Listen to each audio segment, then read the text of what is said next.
Ready হচ্ছিলাম একটা বিয়ে বাড়ি যাব বলে।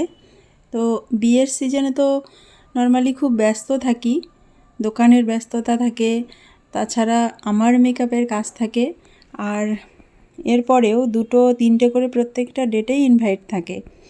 সব কাজ টাজ কমপ্লিট করে রাত্রিবেলা আর রেডি হয়ে তখন বিয়েবাড়ি যেতে ইচ্ছে করে না, কিন্তু তবুও যেতে হয়।